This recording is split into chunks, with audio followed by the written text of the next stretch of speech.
स्वागत है आप सभी का गायत्री पीजी कॉलेज सांचौर की ऑनलाइन क्लासेस में। अभी तक आपने हमारे YouTube चैनल को सब्सक्राइब नहीं किया है तो आज ही हमारे YouTube चैनल को सब्सक्राइब करें, वीडियो को पूरा देखें, ज़्यादा से ज़्यादा लाइक और शेयर करें। आज हम डिस्कस कर रहे हैं नेफ्रॉन की स्ट्रक्चर के बारे में।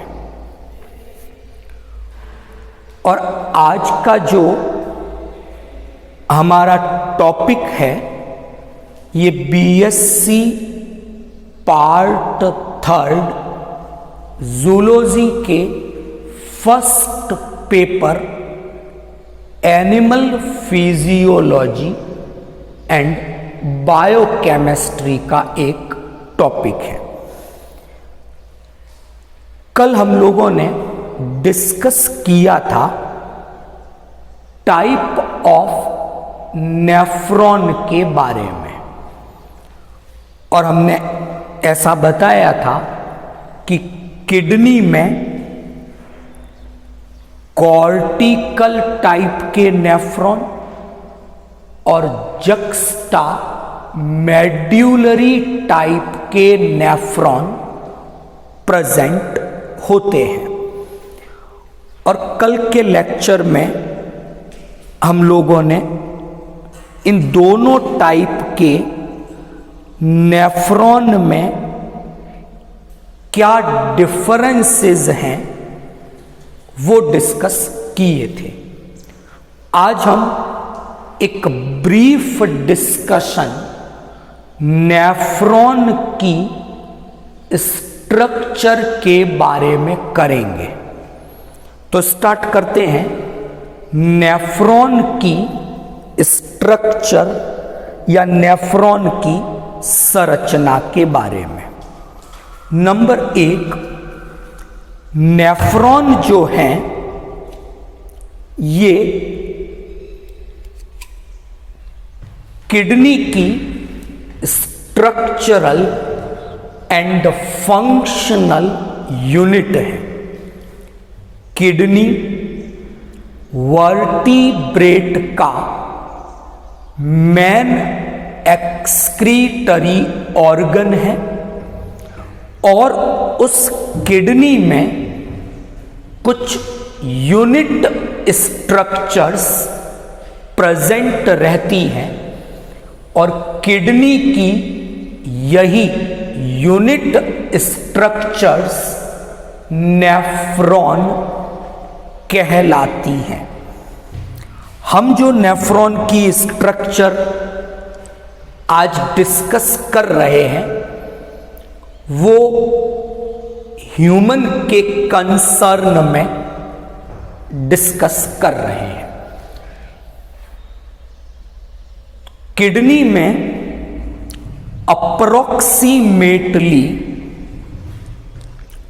8 लाख से 10 लाख के आसपास नेफ्रॉन प्रेजेंट होते हैं। तो ये एक एवरेज कैलकुलेशन मैंने बताई है आपको। In each kidney approximately 8 to 10 lakh nephron are present.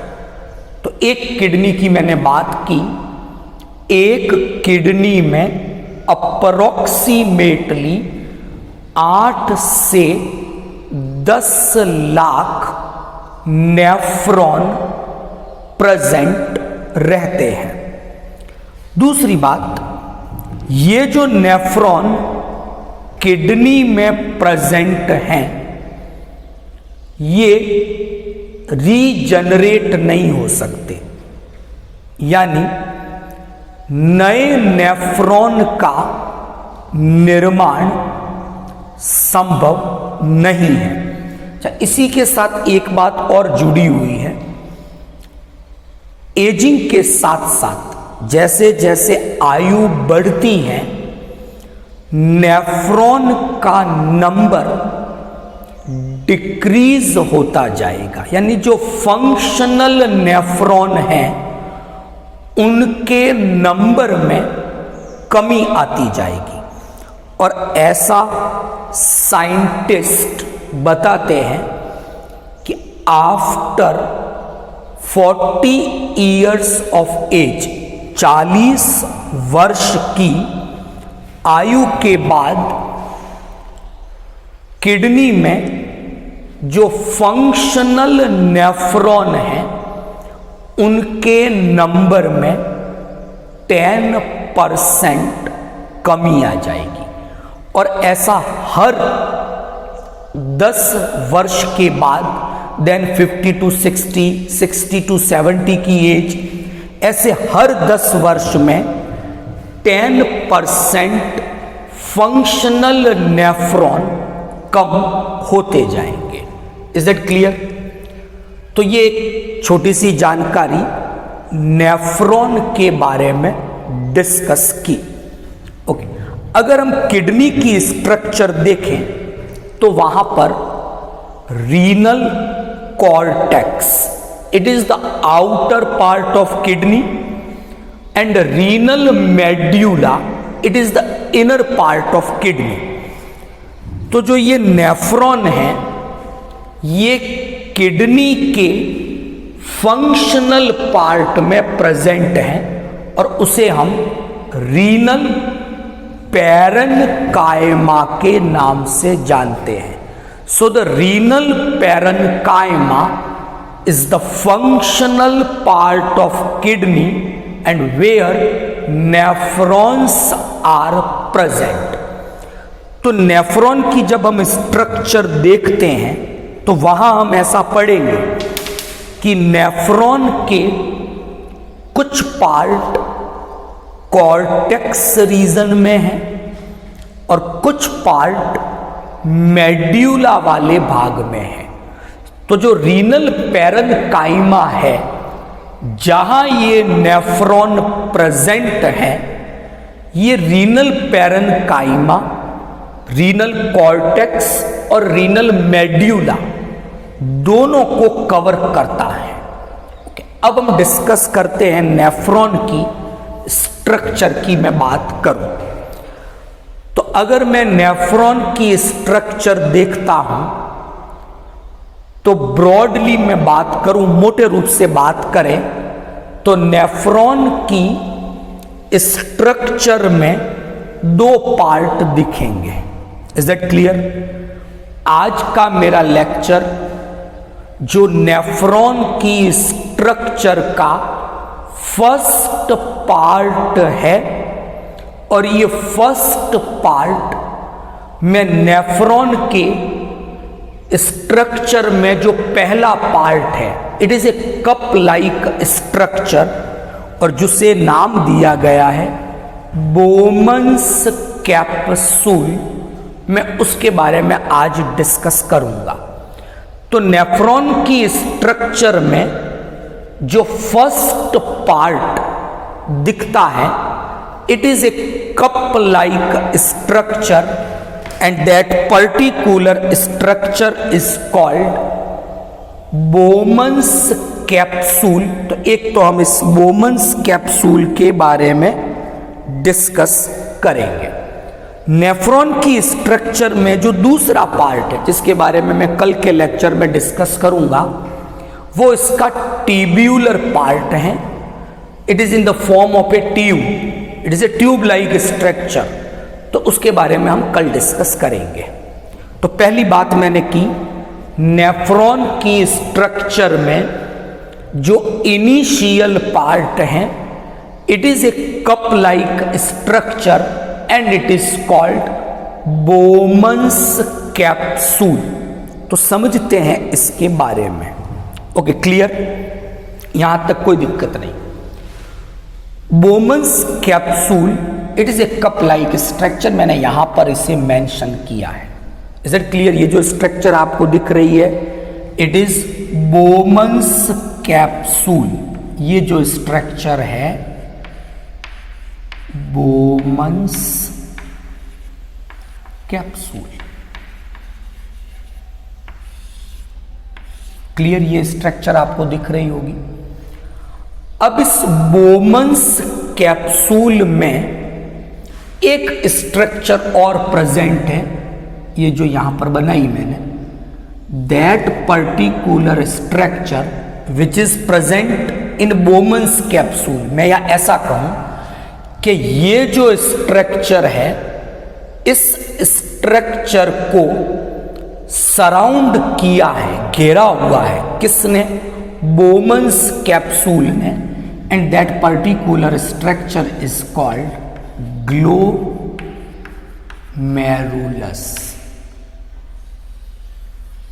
Is that clear? तो बोमन्स कैप्सूल और उसके अंदर glomerulus, both structure collectively form a structure which is called Malpighian capsule. Is that clear? तो बोमन्स कैप्सूल ने और ग्लोमेरुलस ने मिलकर जो स्ट्रक्चर बनाई, it is called Malpighian capsule. Is that clear? अब ये जो स्ट्रक्चर है जिसकी मैं बात कर रहा हूं, बोमन कैप्सूल, ये जो नेफ्रॉन का पार्ट है, ये पार्ट रीनल कॉर्टेक्स में प्रेजेंट है। अगर हम किडनी में देखते हैं तो that particular structure is located in renal cortex region, ये वहां पर प्रेजेंट है। अब बात यहां से मैं शुरू करूंगा कि ये ग्लोमेरुलस क्या है, कैसे बनी और फिर क्या काम करेगी। तो यहां मैंने बात की, ये एक स्ट्रक्चर मैंने बनाई।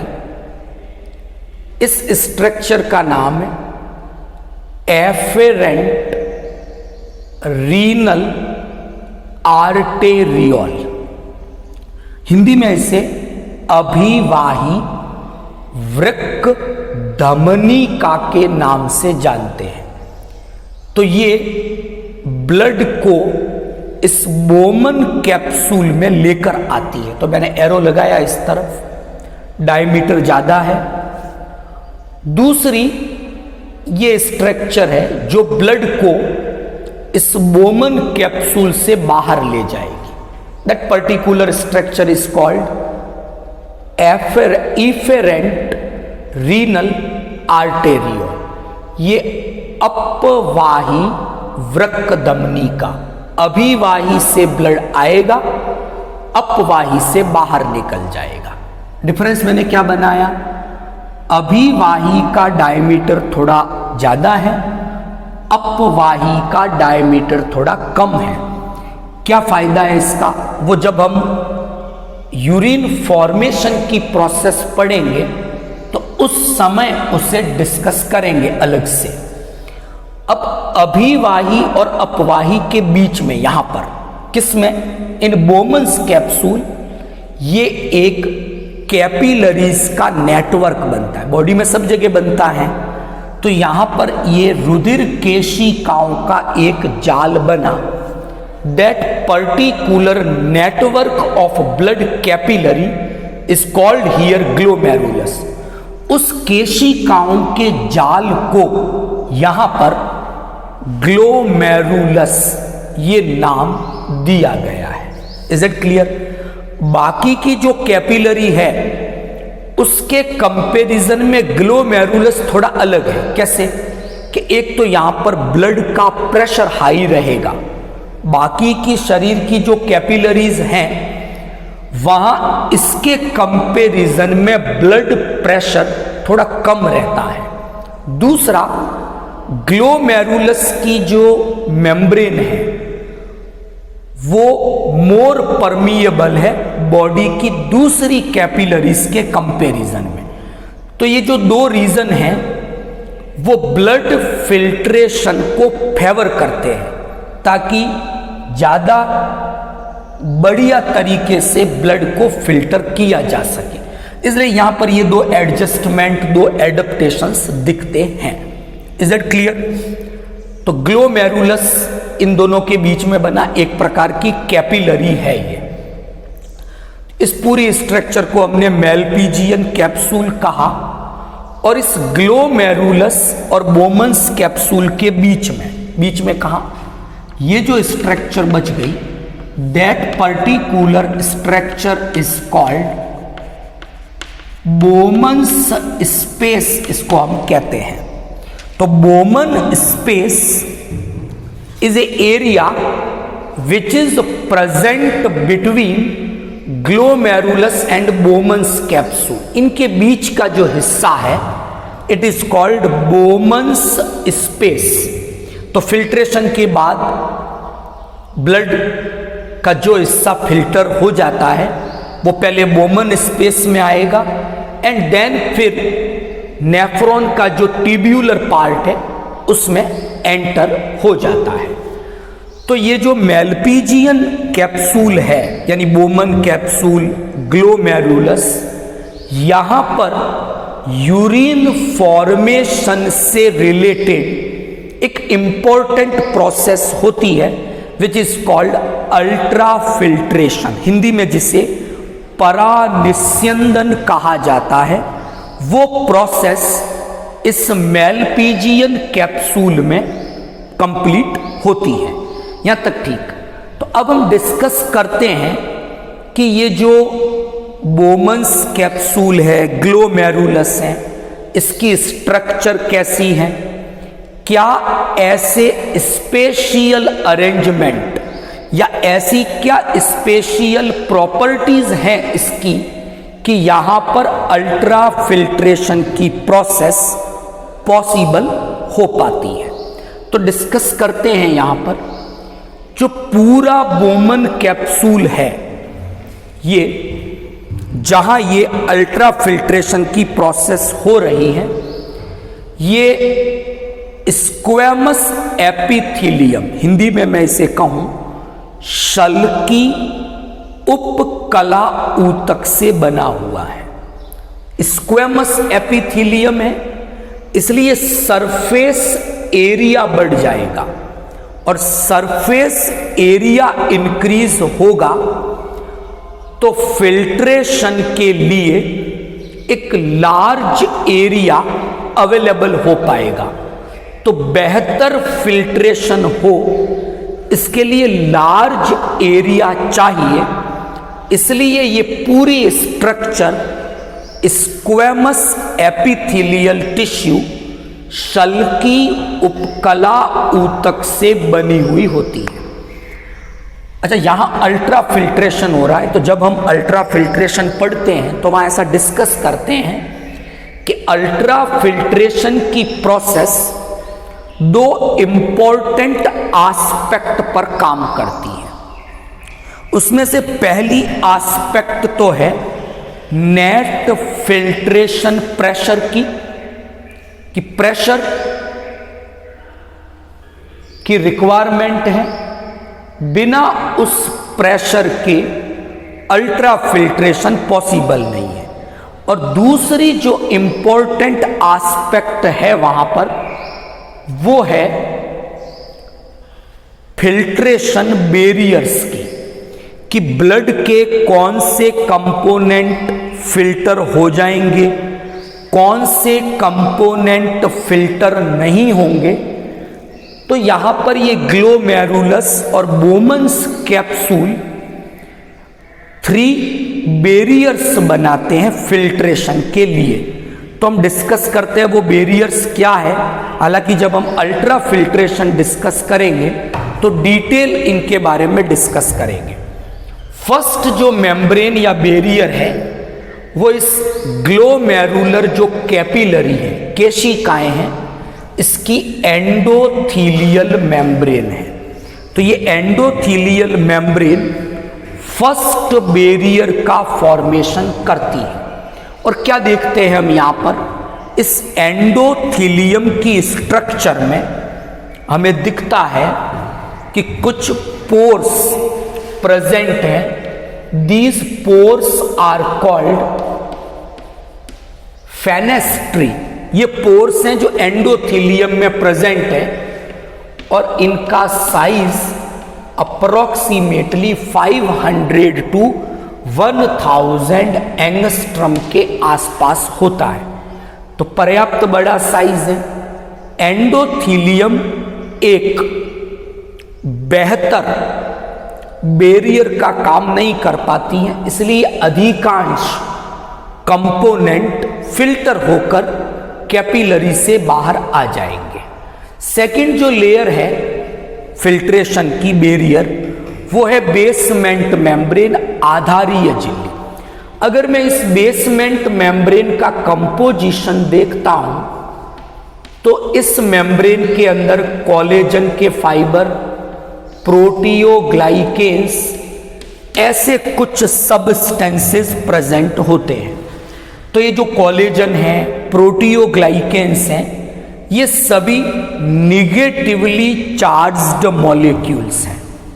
जब ये निगेटिवली चार्ज्ड है तो ब्लड में एल्ब्यूमिन जैसे प्रोटीन है वो भी निगेटिवली चार्ज्ड है, तो एल्ब्यूमिन का साइज बहुत छोटा है इस पोर साइज से, लेकिन फिर भी वो फिल्टर होकर नेफ्रॉन के ट्यूब्यूलर पार्ट में नहीं आता, उसका फिल्ट्रेशन नहीं हो रहा है, क्योंकि उसके फिल्ट्रेशन को रोकने का काम बेसमेंट मेम्ब्रेन में प्रेजेंट ये निगेटिवली चार्ज्ड सब्सटेंसेस करते हैं।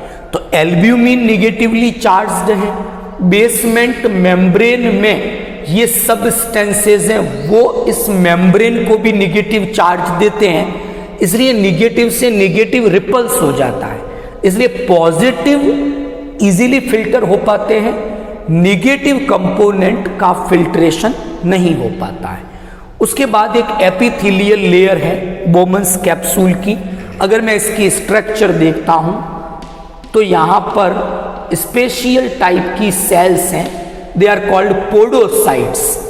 पोडोसाइट से स्यूडोपोडिया लाइक कुछ आउटग्रोथ्स होती है जिसके कारण छोटे छोटे स्लिट पोर्स बनते हैं। ये स्लिट पोर्स फिर एक बार एक बैरियर का निर्माण करते हैं। तो इस प्रकार ये तीनों स्ट्रक्चर ये फिल्ट्रेशन बैरियर का निर्माण करती हैं और अल्ट्रा फिल्ट्रेशन के समय जो ब्लड का फिल्ट्रेशन हो रहा है उसके लिए एक अफेक्टिव बैरियर का निर्माण ये करती है। तो आज हमने डिस्कस किया नेफ्रॉन की स्ट्रक्चर के फर्स्ट पार्ट को और आज की स्टडी एम्फेसाइज थी Bowman's capsule glomerulus Malpighian capsule के बारे में। ये नेफ्रॉन का फर्स्ट कप लाइक पार्ट था जो रीनल कॉर्टेक्स में लोकेट रहता है और किस प्रकार यहाँ अल्ट्रा फिल्ट्रेशन की प्रोसेस होने के लिए कुछ special properties, special arrangements present होते हैं। Thank you all of you.